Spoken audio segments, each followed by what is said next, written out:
Hi team! Once again po, my name is Christopher Valdez and I hope you're doing good right now, and I shoot this simple video upang sa ganun i-share ko sa inyo yung mga nangyaring mga updates or yung mga pagbabago dito sa ating Henyo affiliate program, no? So i-share ko sa inyo ngayon yung bagong look ng ating affiliate program, and syempre ibibigay ko din sa inyo or i-update ko din kayo doon sa mga naidagdag na mga squeeze pages or yung mga affiliate links na pwede nating i-market sa social media upang sa ganon madagdagan yung mga prospect natin na pwedeng makakita nung ating offer or nung ating opportunity.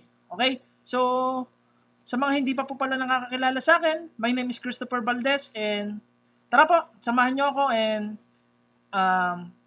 i-check natin yung mga pagbabago dito sa ating Henyo affiliate program. Okay? So basically, ang pag-uusapan natin dito is yung 4 na pages na ito, and syempre yung button dito sa baba nito. Okay? So first of all, ang pag-uusapan natin is kung ano ba itong affiliate ID. So yung bawat member ng ating team is magkakaroon siya ng tinatawag na affiliate ID. So itong affiliate ID kasi na ito, dito madedetermine ng ating system kung kaninong link ba yung nai-advertise or na-click ng ating mga prospect.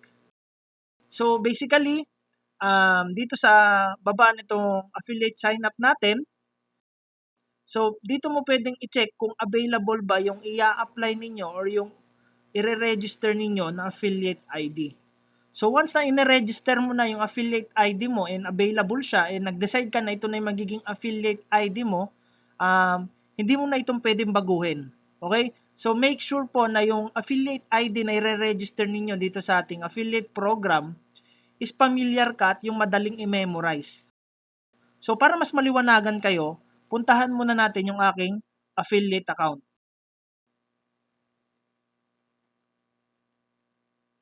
So ayan. Anyway, kung mapapansin ninyo, nagbago yung look or yung appearance ng ating affiliate program, no? And dito sa baba, mapapansin ninyo, ito yung aking affiliate ID. Okay? So, basically, once na mag-market ako ng mga affiliate links natin, which is i-discuss ko sa inyo mamaya, madedetermine ng ating system na akin yung affiliate link na na-market or akin yung affiliate link na na-click ng bagong prospect kapag nakita ng ating system na naka-attach yung affiliate ID natin na TOEFL. And by default, yung affiliate link natin is yung ating squeeze page tungkol dun sa 3 secret ingredients na dapat nating ma-master o dapat nating malaman upang sa ganun magkaroon tayo ng unlimited number of hungry buying customers. So once na-click natin itong affiliate link na ito, say for example, kung mapapansin niyo dito sa baba, yung total clicks natin is 43. So once na-click natin ito, so mapupunta tayo ngayon doon sa squeeze page na sinabi ko, yung 3 secret ingredients. So kung mapapansin po ninyo dito, once na-refresh natin siya, itong total clicks na ito is magiging 44 na siya. So ayan po siya. So basically, aside dito sa by default na affiliate link na ito, is meron pa tayong mga affiliate pages na pwedeng i-market. And again, tulad ng sabi ko, i-discuss ko yan sa iyo mamaya. So sa ngayon, pag-usapan muna natin itong mga menus dito sa bandang taas po. Okay? So edit profile, basically itong edit profile, dito mo pwedeng i-edit yung mga initial informations mo dito sa ating affiliate program. So yung phone number, website address, yung ating email address, yung ating home address, and syempre yung first name, last name natin. And dito naman sa referrals, dito mo matatrack ngayon kung anong link ba yung na-click ng mga prospect mo. So ito siya. So in my part, ito yung mga affiliate links na na-click na ng ating mga prospect. So dito, pwede mo rin i-track by period yung mga nag-click na ng ating mga affiliate links. So next is dito sa ating sales. So dito naman sa sales, dito mo makikita yung mga bumili na ng N-World product package through our affiliate link. So basically dito mapapansin mo, Dito sa buyer details, makikita mo dito yung nung bumili ng product package. Also, nandito rin makikita mo yung email address nung bumili ng product package. So by default, inilagay ko siya na available dito sa ating affiliate program upang sa ganon, ikaw bilang sponsor kasi, hindi doon magtatapos na porket nabentahan mo na siya is ahayaan na lang natin yung affiliate program natin or yung buong Henyo World program or yung ating system na mag-guide sa kanya. So the main reason why I put this email address available for you is para i-email mo po siya or para kontakin mo siya bilang sponsor niya. Upang sa ganon, mag-guide mo siya personally and matrack mo day by day yung kanyang progress dito sa ating affiliate program and dito sa ating business. Okay? Sobrang importante po nito upang sa ganon, magkaroon siya ng sense of belongingness, ma-feel niya na nandito tayong lahat para sa kanya, especially ikaw na sponsor niya. Okay? So next po is itong ating payment history. So basically, please disregard itong payment history kasi tulad ng sabi ko, hindi naman nagbibigay itong ating Henyo Affiliate Program ng komisyon. So ginagamit lang natin itong Henyo Affiliate Program bilang kasangkapan upang sa ganon, ma-market nating lahat yung ating N-World business through our Henyo World program.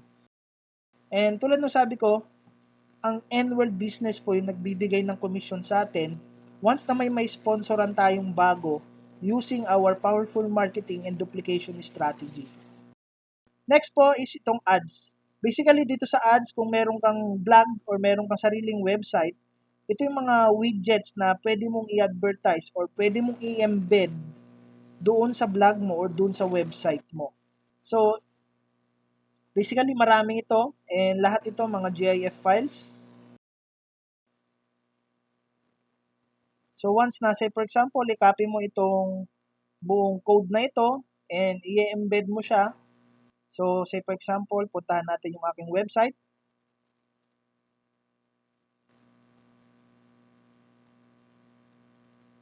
So ayan.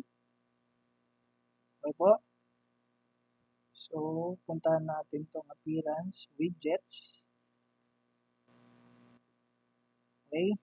So sa mga tulad ko na internet marketers or email marketers, maganda po itong gamitin na strategy upang sa ganun, once na maraming bumibisita doon sa sarili mong website, okay, and mapansin nito ng mga visitors mo, is pwede silang mapunta doon sa ating mga affiliate links.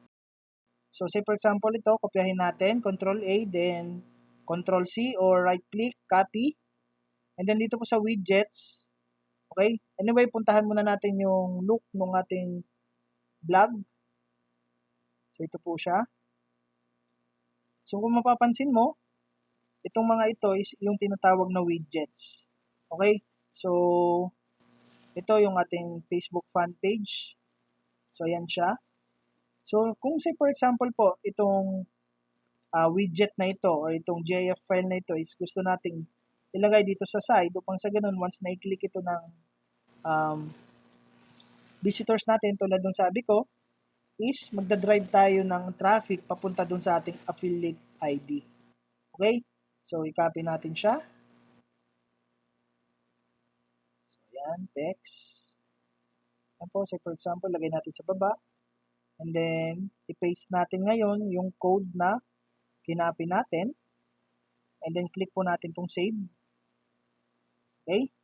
So, dito sa bandang baba, lalabas yan ngayon dito once na i-refresh natin itong website na ito. Okay? So, ayan. So, ito na po yung widget na na-embed natin dito sa ating blog. Okay? So, puntahan natin ngayon yung ating referrals. So, ayan po siya. So, saan na ba siya? So, dito sa home pala. Sorry. So, ayan. So, kung mapapansin nyo po, yung total clicks nito is 44. Okay? So, say for example, yung isang visitor natin is napunta dun sa ating website o dun sa ating blog and habang nagbabrowse siya dito sa ating website is napansin niya kunyari itong widget natin dito, yung advertisement natin dito sa bandang side, And say for example, yung visitor natin is na-click siya. Okay? So mapupunta siya ngayon doon sa mga affiliate links natin na 6 weird questions. Okay? So basically, mapapansin niyo po dito sa bandang dulo, mapapansin natin na yung app ID na ginamit is yung aking app ID na TOEFL. Okay? So mamaya, tulad ng sabi ko, i-share ko po sa inyo yung iba't ibang links o iba't ibang pages na pwede nating i-advertise. So abangan po natin yan. And kung mapapansin nyo po, since na-click natin itong widget na ito ngayon, matatrack yan ngayon ng ating system and magre-register siya na clicks and may i-add siya dito sa total clicks natin. Okay? So kung i-refresh natin siya, magiging 45 na po siya. Okay? So ayan po yung ating banners and links. So dito naman sa creatives, okay? Kung email marketer ka or kung internet marketer ka, ito yung mga email broadcast na pwede mong gamitin or pwede mong isend doon sa mga email list mo o doon sa subscribers mo. Pang sa ganun, ma-follow up mo siya or may recommend mo sa kanya yung ating opportunity or yung ating N-World business. Okay? Next po is itong ating contact. So basically, kung meron kayong mga katanungan or additional informations na gustong ipaalam or gustong malaman, pwede nyong isend dito or pwede nyong i-type dito pang sa ganun mabasa ng ating admin and masagot natin ito. Or kung gusto nyo naman na mas mabilis na masagot yung mga katanungan ninyo, I do suggest po na puntahan lang natin itong ating secret group dito sa ating Facebook, doon sa ating Facebook private community, and i-post ninyo yung inyong katanungan upang sa ganon, hindi lang po ako o hindi lang yung ating admin yung makasagot nung mga katanungan ninyo. And para may share din yung mga ibang members natin or nung mga leaders natin yung thoughts nila regarding your question. So, ayan po yung ating Henyo Affiliate Program and its new look. So, ngayon po, dumako naman tayo dito sa 4 na pages na ito. Okay, so unahin natin tong How Henyo Affiliate Program Works. So, dito po, wala siya masyadong nagbago dito. I do suggest panoorin nyo lang ulit itong 3 videos na ito on what is affiliate marketing upang sa ganun ma-enlighten kayo kung ano itong affiliate marketing na ito and how it works. So next video po is dito sa ating payment process. So dito mo naman malalaman yung buong proseso mula sa pagiging prospect ng isang tao hanggang sa maging member siya ng ating grupo and kung paano mo malalaman kung part na ba siya ng team mo or kung ikaw yung nag-sponsor ng bagong member na ito. And lastly, dito naman sa pangatlo is binigyan kita ng ilang tips na pwede ninyong gamitin upang sa ganon, ma-promote ninyo or ma-market ninyo yung iba't ibang unique affiliate links ninyo. So basically dito, mapapansin mo, once na mag-browse ka ulit dito sa ating Henyo Affiliate Program on how it works, makikita nyo ngayon na itong video na nire-record ko is dito na siya lalabas. And after po nito, I do suggest basahin nyo rin on how does affiliate program works. And syempre, yung mga things na hindi mo dapat gawin dito sa ating Henyo Affiliate Program. And lastly, itong ating frequently asked questions. So next po is itong ating affiliate links. So ito na siya. Ito na yung kaninang sinasabi ko pa ng mga affiliate links o mga affiliate pages or shall I call mga opt-in pages or squeeze pages na pwede nating i-advertise or pwede nating i-market sa ating mga social media accounts upang sa ganon, mag-generate tayo ng maraming traffic, maraming prospects dito sa ating mga affiliate pages na ito upang sa ganon, kapag naging member sila, is madadagdagan yung downline organization mo and madadagdagan yung mga taong na-sponsoran mo. So yung unang page is itong ating sales video. So itong sales video ay highly recommend po na i-share nyo lang ito kung meron na kayo yung tinatawag na subscribers. o kung meron na kayo ng mga tinatawag na mga email list. So basically kasi kung meron ka ng email list or kung email marketer ka, pwede mo nang i-recommend nito kasi ibig sabihin nun nakapag-build ka na ng relationship sa kanya. Pero kung wala po kayong email list and wala kayong subscriber list and shinare nyo ito kasi say for example sa inyong mga social media accounts, ang kagandahan lang po nun is makikita nila yung ating sales video. Pero once na-click nila ito, is wala tayong paraan upang sa ganun, ma-follow up natin sila kasi nga, hindi naman natin na-capture yung email address nila. Okay? So this page, I highly recommend po na i-share nyo lang siya kung meron na kayong subscribers list. And kung mapapansin nyo po dito sa bandang dulo, meron yung nakalagay na /, app_id is equal to xxxx. So itong xxxx pong ito will represent your affiliate ID. So say for example,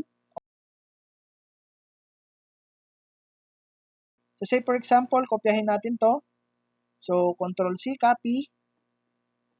And then create po tayo ng new link, new browser, and then paste po natin. So ayan. So i-enter po natin siya. Kung mapupunta tayo ngayon doon sa ating sales video. Tama? So, kung say for example po,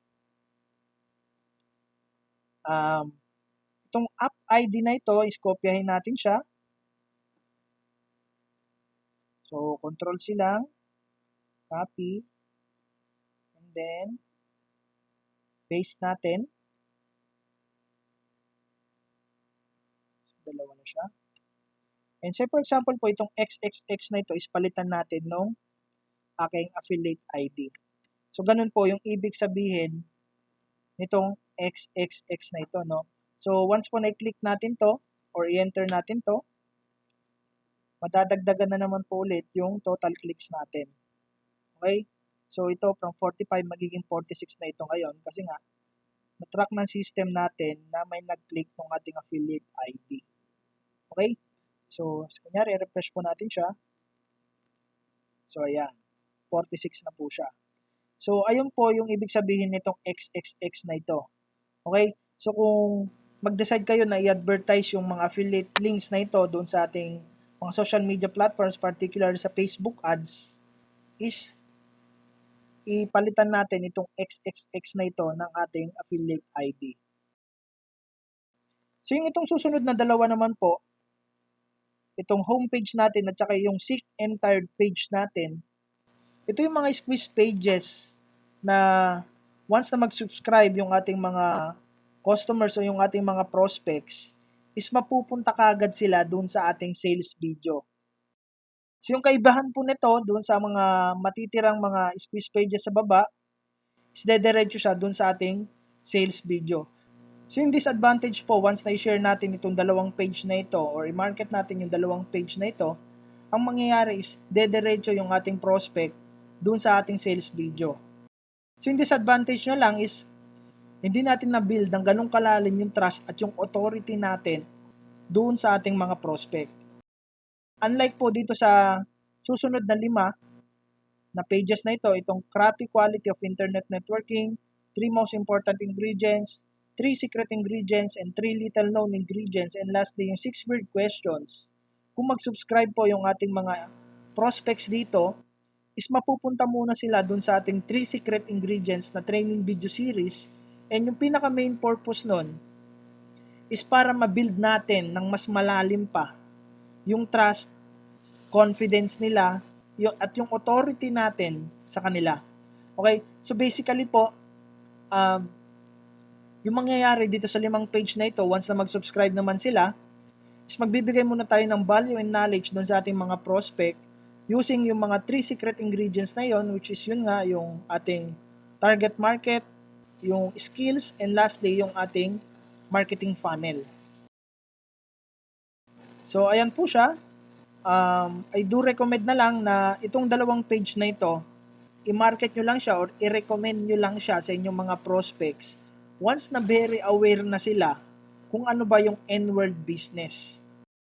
Once na yung ating mga prospects is nagtatanong na ba kung ano ba itong ating HennyWorld program and kung paano bang gagamitin itong HennyWorld program na ito para magawa yung business natin, yung ating N-word business, sa ethical at sa pinakamabilis na paraan. So, yun po yung kaibahan na itong 2 page na ito kumpara dito sa 5 pages na nasa baba. Next po is yung ating email broadcast. So itong email broadcast naman, ito yung iba't ibang mga messages na pwede nating i-post o pwede nating gamitin bilang follow-ups kung meron na tayong email list. So basically, kung isa kang email marketer, yung affiliate link na ilalagay mo dito, okay, is yung ating sales video. Paliwanag po ba? Okay, so ito siya.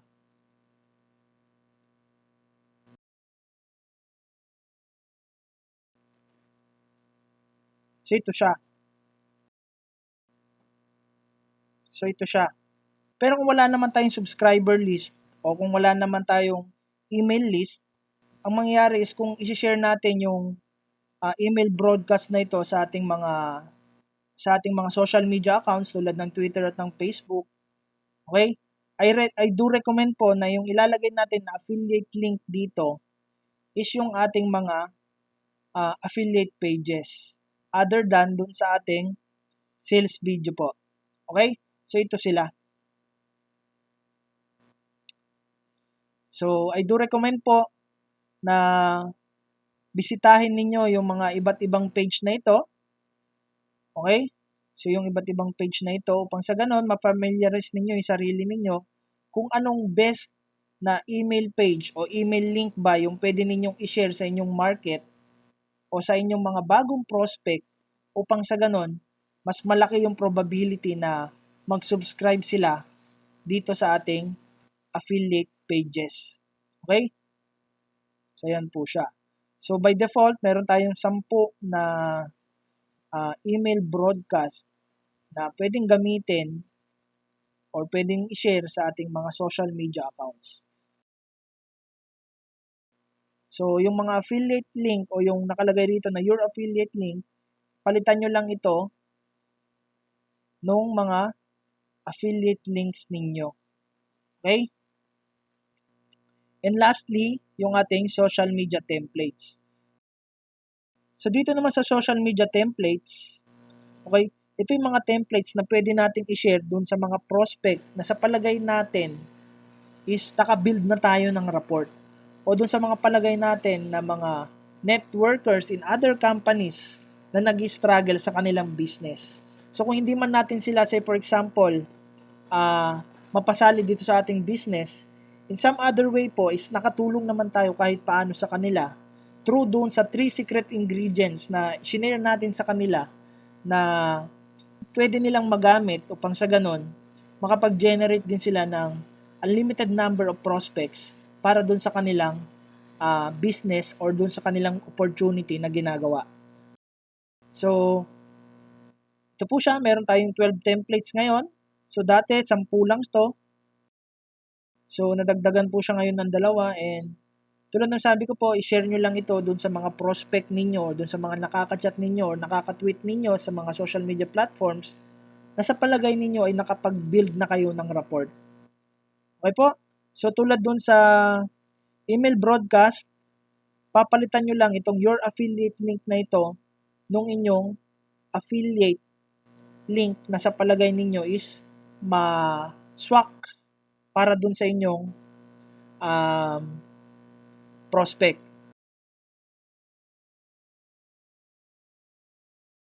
So, that's it po. I hope marami kayong nakuhang mga knowledge dito sa updated video na ito. And I hope marami rin kayong nakuha ng mga strategies and other ideas na pwede ninyong gamitin or pwede ninyong apply para may market kagad ninyo yung mga different affiliate links ninyo, whether through email marketing, through Facebook advertisement, through Facebook group pages, or through Twitter, or kahit anong social media platform na yan. And yung pinaka-top tip na gusto ko pong i-share sa inyo na advice is that before ninyo i-market itong affiliate links ninyo, okay, I do recommend po na panoorin ninyo muna itong 3 modules natin, yung sponsoring henyo, yung Facebook authority system, at yung social media marketing upang sa ganon, makabuild muna kayo ng proper foundation about network marketing and magkaroon kayo ng maraming knowledge and ideas on how to market in Facebook, in Twitter, Instagram, and lastly, sa Google+. Okay? So, as much as possible po, I do recommend na ulit-ulitin ninyong panoorin itong 3 modules na ito upang sa ganon, mas maliwanagan pa kayo at mas maintindihan nyo pa ng mabuti kung ano ba yung proper mindset na dapat meron ka before, during, and after ninyong mag-sponsor or after ninyong mag-market ng inyong mga affiliate links. Okay? So, that's it po, and once again, I encourage everyone po to take massive action now because this kind of strategy is very unique siya and tayo lang po yung merong ganitong strategy. Okay? So, thank you po and see you on the other training videos.